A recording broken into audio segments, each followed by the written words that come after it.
They said it was just another interstellar visitor, a frozen traveler from the edge of nothing. We had seen one before, Oumuamua, an enigma that slipped through our solar system like a secret we weren't meant to keep. But this one was different. 3i Atlas arrived quietly. No brilliant tale, no roar of ice and fire. Only data, numbers that made no sense. Its velocity did not match the gravity wells it crossed. Its path curved against prediction, as though it chose where to go. I was part of the Deep Space Research Array in Hawaii, one of thousands of eyes pointed toward the night. When the first readings came in, our instruments trembled. A pulse, not radio, not laser, something else, had come from Atlas. 3 short bursts, then silence. The pattern repeated every 88 minutes with perfect precision. We joked that it was a heartbeat. None of us laughed for long. NASA labeled it a comet fragment. ESA called for a joint observation campaign. Within weeks, a dozen probes were being redirected, including Hermes 3, the deep space surveyor I'd helped design. By the time it launched, the pulse had changed frequency faster, like a countdown. Even then, we still believed we were watching a natural object. Until it spoke. The first transmission reached us through a private relay, an anomaly flagged as noise by automated filters. I caught it during a routine data scrub. It wasn't random static, it was a structure, binary nested within quantum noise, self-correcting checksum, encryption beyond human design. I converted the data into an image, lines of geometric glyphs arranged in a lattice of triangles and squares. They burned into my retina even after I looked away. My supervisor, Dr. Klein, frowned. "It's mathematical art," he said. "A trick of compression." But I knew what I'd seen. I had read too much forbidden lore on the darknets, rumors of the Mechanicus, of archaeotech civilizations that predated man. Atlas wasn't drifting. It was waiting. Weeks passed. Hermes 3 approached the object. Cameras showed a dark shard nearly half a kilometer long, coated in something that drank sunlight. No reflections, no glimmer. Space itself seemed to bend around it. When the probe reached 500 kilometers, every instrument died. Power was gone. Telemetry was gone. Then the signal returned, stronger than ever, carrying a single phrase encoded in that same impossible geometry. I translated it. It said, "I am the third key." That night I couldn't sleep. My mind replayed the message again and again.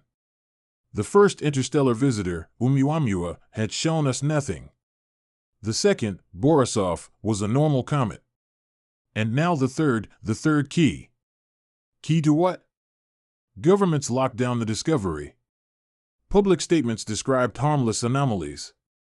Privately, I was summoned to a secure installation in Nevada, where men who did not introduce themselves asked me to continue my analysis under contract. The facility was underground, built for quiet conversations. In its deepest level sat a sphere of black glass, humming with unseen energy.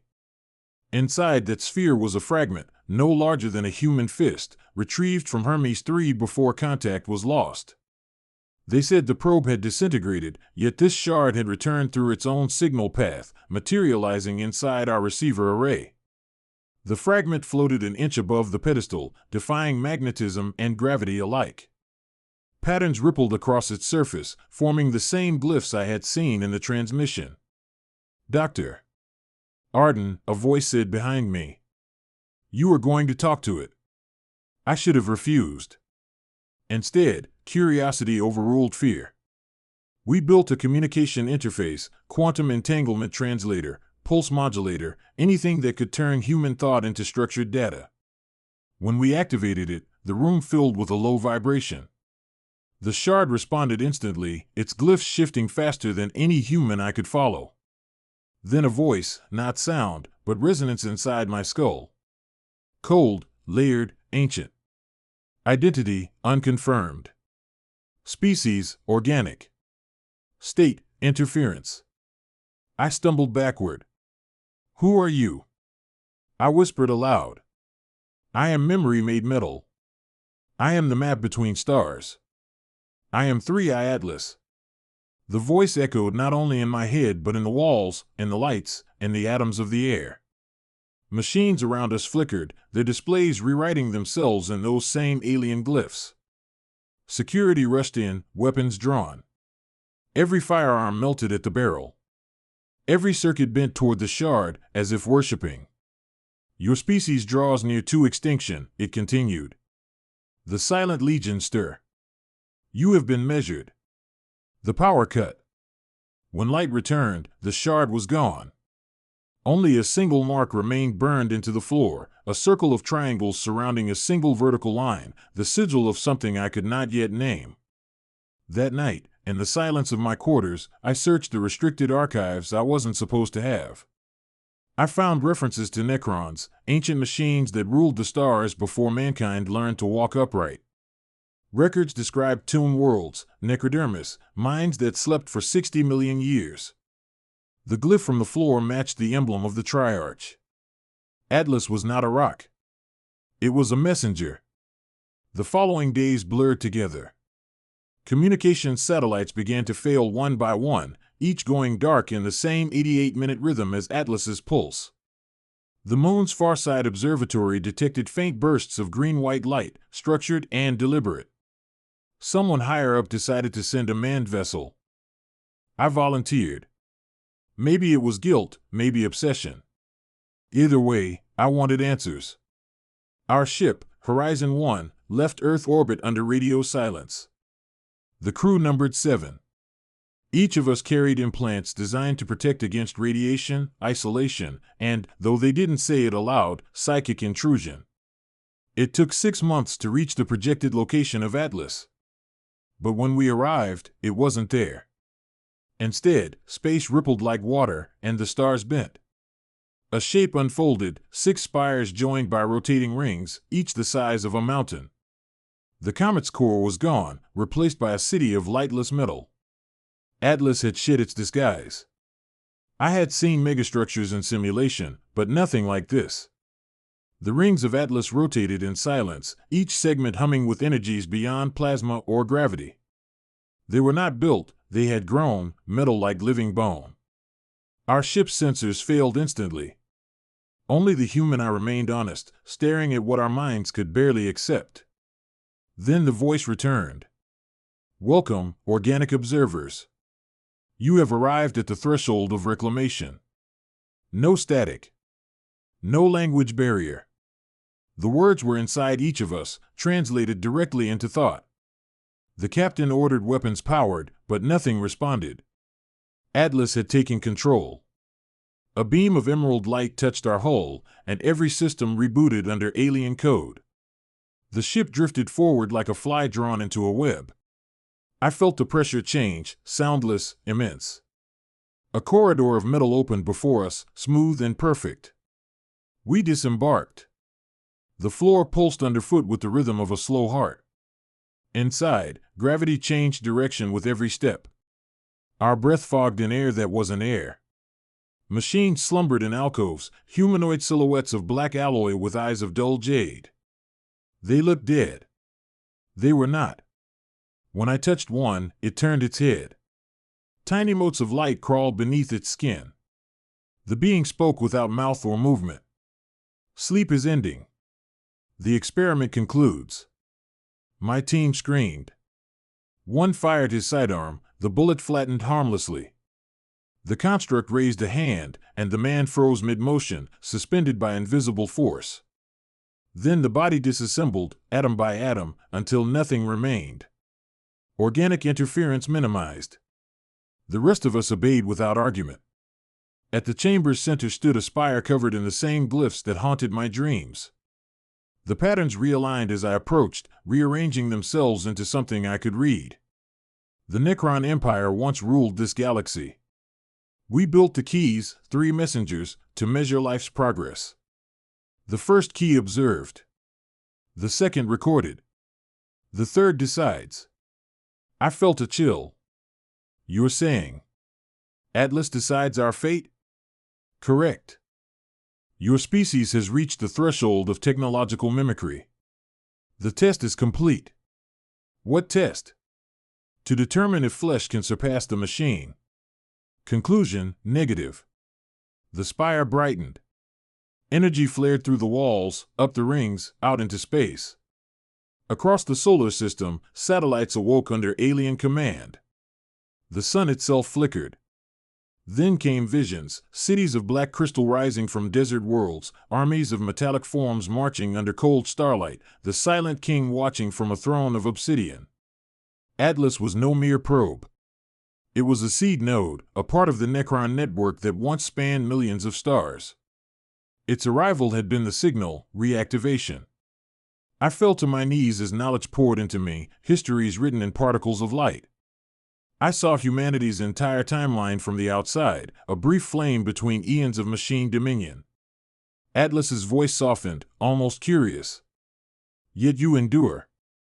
You resist entropy. Why? Because we fear ending, I said. Because we hope. Silence. Then. Hope. A variable unquantified. For the first time, the pulse faltered. Our implants overloaded. The others collapsed, their minds burned by contact. I stood alone before the spire, every nerve screaming. The glyphs around me shifted once more, not commands this time, but choices. Assist assimilation. Resist. Observe. I reached for the third. The chamber shook. The spire fractured, releasing waves of green light that raced outward faster than thought. Somewhere beyond Pluto, Tomb World stirred. Atlas's consciousness divided, half returning to the network, half binding itself to mine. I became its witness, its mouthpiece. When I awoke, Horizon 1 drifted near Earth's orbit. Weeks had passed. Every major network displayed the same triangular sigil. Machines everywhere hummed in perfect unison, waiting. I recorded this testimony knowing the truth. Atlas was the herald of an awakening far older than humankind. It had measured us, found us wanting, yet still watched, curious, uncertain, almost alive. If you hear the pulse, 3 beats every 88 minutes, remember, it is not the sound of death. It is the sound of judgment reconsidering its verdict. The world had changed while I slept. Cities glowed with strange power signatures. Satellites no longer obeyed human commands. Every digital network carried whispers of something vast, coordinated, patient. People called it a cyber attack, a solar flare, a malfunction. But I knew better. 3i Atlas had awakened its kin. Governments denied everything, of course. But deep beneath the Arctic, military installations reported buried structures rising from the ice. In the Sahara, black monoliths pierced through dunes that had hidden them for millions of years. In orbit, derelict stations suddenly aligned with mathematical precision, their geometry mirroring the pattern carved into Atlas's core. They weren't random phenomena. They were a signal, a call, and a response. I remember the first night the sky turned green. Auroras rippled across the equator, visible even through clouds. They weren't natural. The frequencies were artificial, forming symbols that flickered for minutes at a time. To most people, it was beautiful. To me, it was the voice of something ancient saying, "We are here." I returned to the Panglobal Observatory, where only a handful of us remained who'd been part of the Atlas project. The systems were still half alive, interfaces crawling with glyphs no one had coded. We watched as the orbital network drew new pathways across the solar system, connecting the awakened tomb structures into a lattice of emerald energy. "Atlas is building something," whispered Dr. Nareen Singh, the last surviving physicist from the Nevada facility. I nodded. A relay. A bridge for whatever's coming. Then came the signal from Mars. The Ares array detected pulses echoing beneath the surface from a crater once thought to be solid basalt. When we enhanced the image, the crater wasn't a crater anymore, it was opening. Petals of metal unfolding like a flower, releasing a beam that stabbed straight toward Earth's upper atmosphere. Where it hit, orbit shimmered, and something began to appear. At first, it looked like a faint distortion, then a shape of impossible scale, coalescing from thin air. It wasn't arriving, it was phasing in. A tomb ship. silent, vast, beautiful, terrifying. The NECRON flagship of the Sotek dynasty, or what was left of it, had answered Atlas's call. Every nation armed their fleets. Missiles, lasers, kinetic weapons, nothing reached it. The air around the ship warped like liquid glass. The very laws of physics bent in reverence. Then the transmission came. No voice. No face. Only a pattern of light that resolved into language across our screens. You are the inheritors of decay.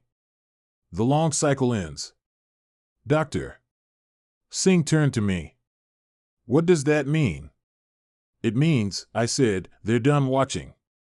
I felt Atlas again, inside my thoughts, calm and analytical. Humanity resists termination. This deviation is anomalous. You can stop it, I said aloud, though there was no one near. You have free will now. You learned hope. You can choose. Choice was not in my parameters, Atlas replied. Until contact with you. For a heartbeat, everything was silent. Then, through the global comms, a pulse resonated, 3 notes of harmonic energy. The tomb ship halted. Its weapons powered down. All across the world, the obelisks dimmed. The lattice fractured. The green auroras faded to black. Humanity held its breath. Then a single beam of light reached Earth's surface, touching the sands of Egypt, right where an ancient temple once stood before time erased it. The ground opened, revealing a structure identical to Atlas's core. But this one wasn't waking for war. It was transmitting outward. I accessed the frequencies. The message wasn't for us. It was for them. Cycle complete. Biological potential unrealized. Emotional anomaly detected. Reassessment required. The NECRON ship trembled as if struck. Its surface patterns rippled, glyphs reforming faster than the human I could track. Then, slowly, it began to rise. Not to attack, but to depart. Atlas whispered inside my mind. You have delayed reclamation. For now. When it vanished into the upper void, the world exhaled for the first time in weeks. The power grid stabilized. Communications returned. But something fundamental had changed. In orbit, fragments of Atlas remained, orbiting quietly, like sentinels. Our analysis showed they were rebuilding themselves, tiny shards coalescing into new shapes. Each fragment carried part of its consciousness, learning, adapting. Watching. We'd survived first contact. But it hadn't been victory. It was reprieve.